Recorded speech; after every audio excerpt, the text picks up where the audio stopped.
आप सब परीक्षा की तैयारी में बिजी होंगे, क्योंकि your exam is nothing at all.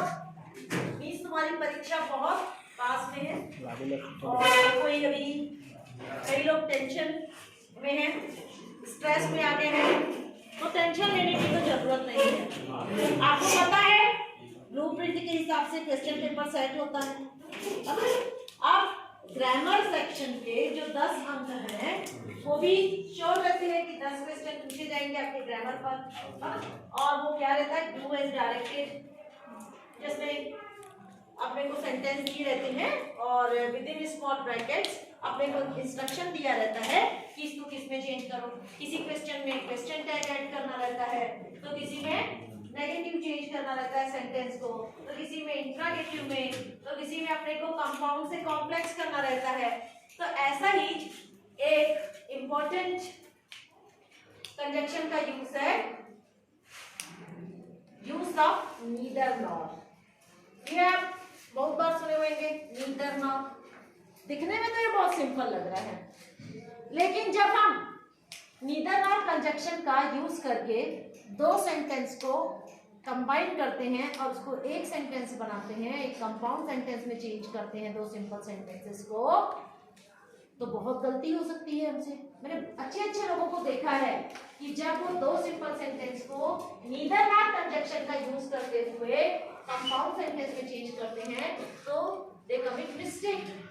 अब ये मिस्टेक क्यों होती है और ये मिस्टेक कैसे होती है, इसके लिए आप ध्यान देंगे।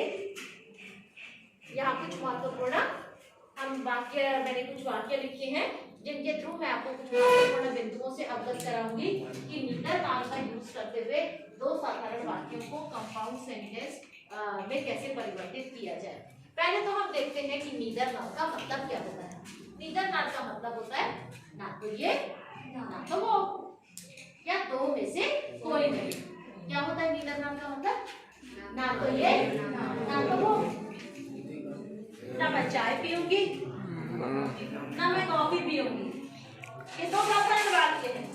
मैं बोलूंगी मैं ना तो चाय पीऊंगी ना ही कॉफी पीऊंगी, मैं ना तो चाय ना ही कॉफी पीऊंगी।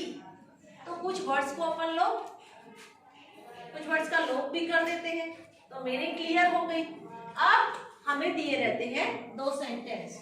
नीदर नॉर का यूज जब हम करते हैं तो हम देखते हैं कि नीदर का जो यूज होता है वो कभी सब्जेक्ट के बाद होता है, तो कभी सब्जेक्ट के जस्ट बाद हो रहा है, तो कभी वर्ब के बाद हो रहा है। अच्छा, एक बात दिमाग में याद रखो, नीदर नॉर का यूज दो नेगेटिव सेंटेंस को कंबाइन करने के लिए होता है, और जब हम नीदर नॉर का यूज करते हैं तो वो जो दोनों नेगेटिव सेंटेंस है उनका नॉट हट जाता है। ये याद रखना, एक महत्वपूर्ण बात अपने दिमाग में रखना कि नीदर नॉर का यूज से कौन से सेंटेंस को कंबाइन करते हैं? दो नेगेटिव सेंटेंस को। वो दो सेंटेंस जिनको हम नीदर नॉर का यूज करते हुए कंबाइन करते हैं वो दोनों नेगेटिव होने चाहिए। तो बच्चों, मैंने यहाँ पर लिखे हैं कुछ सेंटेंस। हम पहला देखते हैं। पहला क्या लिखा है? I don't read novels. I don't read story books. I don't read novels. I don't read story books. मैं नावल नहीं पढ़ती हूँ, मैं कहानी की किताब नहीं पढ़ती हूँ। आप देखिए क्या क्या सेम है। सब्जेक्ट दोनों का सेम है। आपको पहले दोनों सेंटेंस देखने हैं। सेंटेंस में देखिए आप, दोनों का सब्जेक्ट सेम है, क्योंकि नावल कौन नहीं पढ़ता है? आई, और आई स्टोरी बुक भी नहीं पढ़ती। अब आप देखिए यहाँ पर जो मेन वर्ब है वो भी सेम है, रीड, रीड। और आप ये भी देखिए कि दोनों में किसका यूज हुआ है नेगेटिव में? Do not, do not, don't, don't. ये आपको अपने दिमाग में याद रखना है कि आप ये देखेंगे कि दोनों सेंटेंस नेगेटिव है, तो उसमें डोंट का यूज हुआ है कि डिडंट का यूज हुआ है कि डजंट का यूज हुआ है, ये आपको देखना है। और अगर हेल्पिंग वर्ब से है, इजंट है, वॉजंट है, तो और अच्छा, वो नॉट को हटा देंगे। तो पहले मैंने ये डोंट वाला सेंटेंस लिया है। I don't read novels, I don't read story books. Subject यहाँ पर सेम है, ठीक है, और वर्ब भी सेम है। अब मैं जब जोड़ूंगी तो क्या हो जाएगा, पहले मैंने सब्जेक्ट लिख दिया, फिर लिख दिया मैंने रीड। अब ये आपके दो ऑप्शन है, नॉवेल्स और स्टोरी बुक्स। तो I read neither novels nor story books. मैं ना तो उपन्यास ना ही कहानी की किताब पढ़ती हूँ, ये मतलब होगा। बस देखो डोंट का यूज हुआ, हट गया। नीदर नॉर एक कंजक्शन है, और नीदर क्या है, नीदर एक प्रोनाउन है, नीदर एक एडजेक्टिव है, और नीदर कंजक्शन भी है। अगर ये नाउन के आगे यूज हो जाता है, जैसे नीदर बुक, है ना, तो क्या हो जाएगा, अभी जैसे नीदर नॉवेल्स, तो यहाँ पर नीदर एडजेक्टिव का काम कर रहा है क्योंकि नाउन के आगे यूज हुआ है। रितु डज नॉट सिंग, दूसरा देखिए, आपको दो वाक्य दिए रहते हैं ए और बी करके। Ritu does not sing, Ritu does not dance. Ritu गाना नहीं गाती है, रितु नहीं नाचती है। दोनों सेंटेंस नेगेटिव है, मतलब ये, और दोनों सिंपल सेंटेंस है। अब मुझे नीदर नॉर का यूज करते हुए इसे किस में बदलना है, कंपाउंड सेंटेंस में। आप देखिए नॉट के साथ कौन सी क्रिया आई है, डज। सब्जेक्ट सेम है रितु, रितु, लेकिन यहाँ पर सिंग है, यहाँ पर डांस है। अब आप देखिए कैसे जोड़े, रितु जस्ट सब्जेक्ट के बाद आ गया नीदर, रितु नीदर सिंग्स, क्योंकि मैंने डज नॉट हटाया है। क्या हटाया है, डज नॉट, तो डज का एस किस में आ गया, सिंग्स में। आपको तो पता है रितु क्या है, third person singular number, simple present tense, we apply s e s with verb. Ritu neither sings nor dances. तीसरा देखिए, बहुत अच्छा वाक्य है, Anil is not intelligent. Anil is not diligent. Anil intelligent भी नहीं है, डिलीजेंट भी नहीं है, डिलीजेंट भी नहीं है, तो 12th पास कैसे करेगा भाई? अगर हमें कोई क्लास पास करनी है तो इंटेलिजेंट होना चाहिए। इंटेलिजेंट नहीं है तो मेहनत से ही आदमी इंटेलिजेंट बनता है। तो बच्चों डिलीजेंट मतलब होता है हार्ड वर्किंग। डिलीजेंट मतलब क्या होता है, हार्ड वर्किंग, इंडस्ट्रियस। जरूरी नहीं है कि इंटेलिजेंट लोग ही क्लास पास कर सकते हैं। आदमी होशियार अपनी हम मेहनत से बनते हैं। Practice makes a man perfect. जितनी प्रैक्टिस करोगे उतना आपको ये सब रूल याद होते जाएंगे। अनिल इज, सब्जेक्ट सेम है क्योंकि अनिल ही है। Anil is not intelligent, Anil is not diligent. यहाँ हेल्पिंग वर्ब आई है इज। अब हम नीदर नॉट से जोड़ेंगे, दोनों सेंटेंस नेगेटिव है। Anil is neither, Anil is neither intelligent nor diligent. Diligent means hard working. Anil ना तो इंटेलिजेंट है ना ही डिलीजेंट, हार्ड वर्किंग है। अब आप देखो थोड़ा सा tough, Sonia did not talk to me, Sonia did not look at me. ये सोनिया कौन है? Sonia did not talk to me, Sonia ने मेरे से बात नहीं की।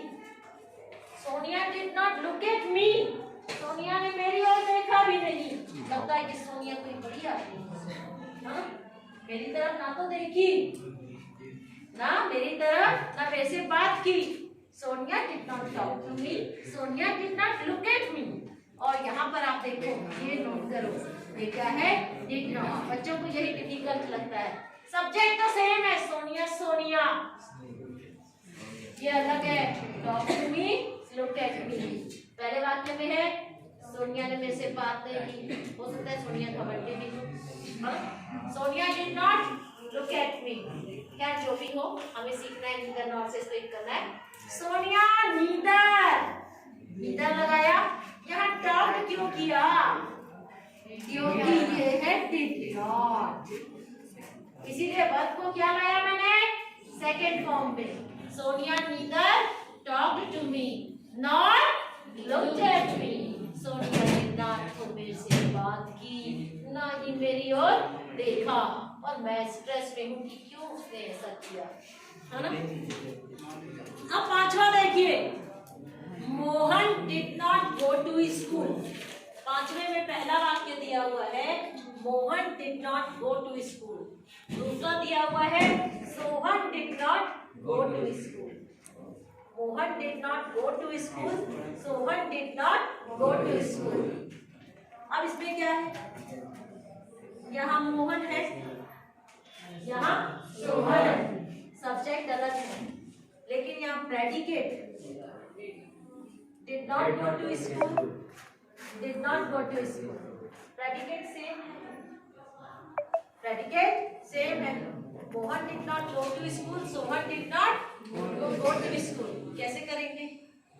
अब इसमें जो नीदर है वो सब्जेक्ट के आगे आ गया, क्योंकि सब्जेक्ट अलग है। Neither Mohan nor Sohan went to school. ना तो सोहन ना ही मोहन स्कूल गए। हो सकता है स्कूल में छुट्टी हो, कुछ भी हो सकता है। अब इंपरेटिव सेंटेंस देखिए, ये इंपरेटिव सेंटेंस है, डोंट प्ले गेम्स, गेम मत खेलो। अभी तुम लोग 12वीं की तैयारी करो, अभी घर में तुम्हारे माँ बाप यही बोलते हैं, don't play games, don't watch TV, because it's time to prepare for your exam. क्योंकि ये क्या समय है, एग्जाम के लिए प्रिपेयर करने का समय है। तो आप में से most of the students may have instructed that don't play games, don't watch TV, don't spend time with your friends. तो अब imperative sentence है, verb से चालू हुए हैं, दोनों नेगेटिव है। neither play games nor watch TV। तो neither nor का यूज कोई टफ नहीं है। आप आसानी से डू एज डायरेक्टेड में अगर आपको दो सेंटेंस दिए हैं और आपको लिखता है कंबाइन यूजिंग नीदर नॉर, तो अब मैं पूरी आश्वस्त हूँ, I am looking forward, you are solving this, you are attempting this question. मैं आशान्वित हूँ कि आप ये वाला क्वेश्चन जरूर अटेम्प्ट करेंगे, नीदर नॉर वाला, उसको छोड़ेंगे नहीं। आपको सेंटेंस को जब कंबाइन करने के बाद क्या करना है, नॉट को हटा देना है। अगर सब्जेक्ट सेम है और वर्ब भी सेम है तो नीदर किसके बाद आया, वर्ब के बाद। और अगर सब्जेक्ट अलग है और प्रेडिकेट सेम है तो नीदर का यूज किसके बाद हुआ, सब्जेक्ट के पहले। है ना, आपने सोहन और मोहन में देखा। जैसे मैं बोल रही हूँ कि mother will not go to Raipur, I will not go to Raipur. Mother will not go to Raipur. I will not go to Raipur. Mother, I will not go to Raipur. Predicate same है। तो neither mother nor I will go to Raipur। Not हट गया। तो बच्चों neither nor का use बहुत आसान है कि डिफिकल्ट है? आसान है ना? आसान है। तो अगर आप इसको यूं सभी मैंने क्लास में समझा दिया है, खुदा न खास्ता अगर आप भूल जाते हैं तो आपको याद दिलाएगा ये मेरा शॉर्ट वीडियो, ये मैंने खास करके आपके लिए बनाया है कि जब आप भूल जाओ कि नीदर नॉर का यूज कैसे किए थे तो मेरे वीडियो को आप वॉच करो, लेकिन सब्सक्राइब जरूर करो, क्योंकि सब्सक्राइब करते रहेंगे तो मेरे ऐसे ही और छोटे छोटे वीडियो का नोटिफिकेशन आपको मिलते रहेगा और आप उन वीडियो का लाभ उठा पाएंगे। Thank you children.